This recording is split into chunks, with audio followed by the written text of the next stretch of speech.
മൂന്നാറിലെ തേയിലത്തോട്ടങ്ങളിൽ ഇനി സാങ്കേതിക വിദ്യയുടെ പുതിയ പരീക്ഷണം. കുന്നും താഴ്വരയും താണ്ടി തേയിലക്കൊളുന്ത് ഫാക്ടറിയിലെത്തിക്കാൻ ക്വാഡ്കോപ്റ്റർ ഡ്രോണുകൾ. ദക്ഷിണേന്ത്യയിൽ ആദ്യമായി ഹാരിസൺ മലയാളം ലിമിറ്റഡ് ആരംഭിച്ച പരീക്ഷണം വിജയിച്ചാൽ തേയില വ്യവസായത്തിന്റെ പ്രവർത്തന രീതിയിലും വലിയ മാറ്റമുണ്ടാകുമെന്നാണ് പ്രതീക്ഷ. മൂന്നാറിനടുത്തുള്ള ദേവികുളത്തെ ലോക്ക്ഹർട്ട് എസ്റ്റേറ്റിലാണ് ക്വാഡ്കോപ്റ്റർ ഡ്രോൺ ഉപയോഗിച്ചുള്ള പരീക്ഷണത്തിന് തുടക്കമായത്. ഹാരിസൺസ് മലയാളം ലിമിറ്റഡും ഡ്രോപ്പ്വർക്സ് കമ്പനിയും സംയുക്തമായാണ് പരീക്ഷണം നടത്തുന്നത്. തോട്ടത്തിൽ നിന്ന് ശേഖരിക്കുന്ന പച്ച തേയിലക്കൊളുന്ത് വേയ്മെന്റ് സെന്ററുകളിലേക്കും ഫാക്ടറികളിലേക്കും അതിവേഗത്തിൽ എത്തിക്കുകയാണ് ലക്ഷ്യം.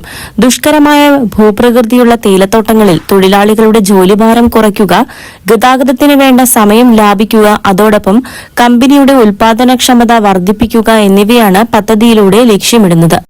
To move towards mechanization, this is mainly to overcome the labor shortage in the industry. And now 2 years back we were the first to implement battery operated tea harvesters, and now we are harvesting tea with a 100% mechanized way. In future days we'll be transporting leaf through payload drones, and this will increase the productivity of the workers in days to come, and that will increase their earnings too. Thank you.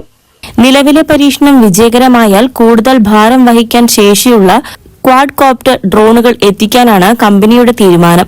തുടർന്ന് Harrisons Malayalam ലിമിറ്റഡിന്റെ എല്ലാ എസ്റ്റേറ്റുകളിലേക്കും ഈ സംവിധാനം വ്യാപിപ്പിക്കാനും പദ്ധതിയുണ്ട്. ദക്ഷിണേന്ത്യയിൽ തേയിലത്തോട്ടങ്ങളിൽ ഇത്തരമൊരു quadcopter drone പരീക്ഷണത്തിന് തുടക്കമിടുന്ന ആദ്യ സംരംഭമാണ് ഇതെന്നാണ് കമ്പനി പറയുന്നത്. ഡ്രോൺ സംവിധാനം നിലവിൽ വരുന്നതോടെ ചുമട്ടുഭാരം കുറയുമെന്ന പ്രതീക്ഷയിലാണ് തൊഴിലാളികൾ.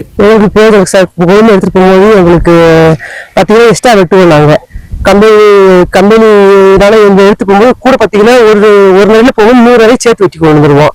10 20 வெட்டிடுவோம் சார். ചുമക്ക വേണ്ട, എங்களுக்கு கொஞ்சம் ഈസിയാവും இருக்கும்ல.